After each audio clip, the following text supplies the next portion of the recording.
Hey guys, welcome back to part 3 of becoming a project manager and making six figures without a PMP certification.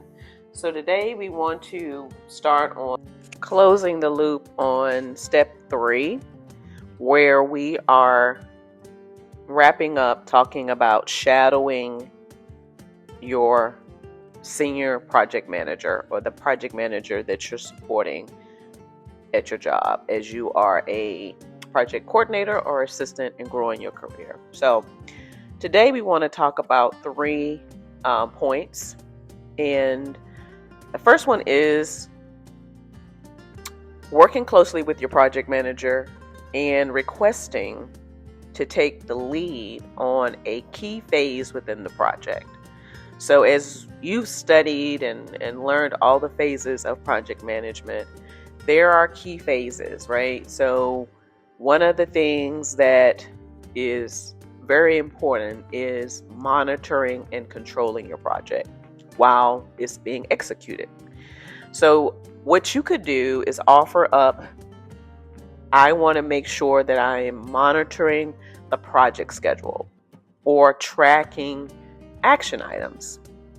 So offer up your assistance and kind of take ownership of that one responsibility. And as you get comfortable with that one, you move to the next responsibility.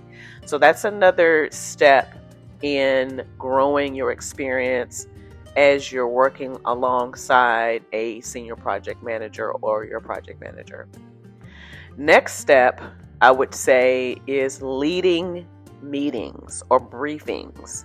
So I think that is one of the most challenging responsibilities for a project manager, because you always have to go into each briefing or presentation or meeting or conversation understanding your audience and knowing what to communicate and what not to communicate and how to communicate.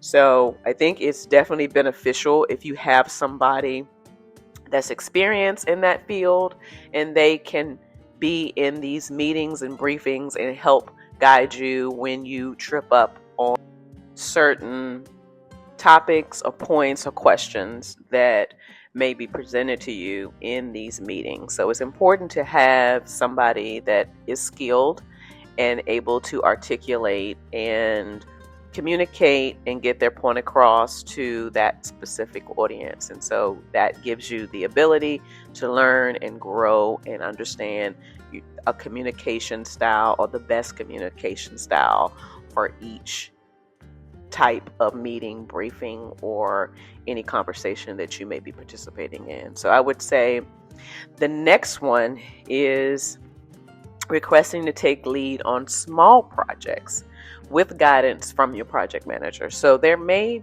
be opportunities in the future for smaller level projects, and volunteer. Say, I want to participate in that. Definitely, step up, I would say, and say, I want to have the opportunity to get my experience in project management, and I would love to be able to help lead and guide this small project. So, and also it positions you to work under somebody with a little bit more guidance, because I assume you'll have leadership or a project manager that'll be able to guide you through that project, and you'll begin to feel more comfortable, and you'll be able to grow your knowledge and how to manage a project without a lot of moving parts, as a larger scale project would be. So those are the last 3 points of starting a role, shadowing a project manager, and kind of what you need to do when you're on your job, and things that you need to say and opportunities that you need to seek as you begin to grow your experience in becoming a you know, a senior level project manager. So in the next video, we're going to talk about the next steps and the next steps in really talking about you know, salary, like when you are beginning and kind of what that looks like. So we'll dive deep into that, and thank you again, and I'll see you in the next video.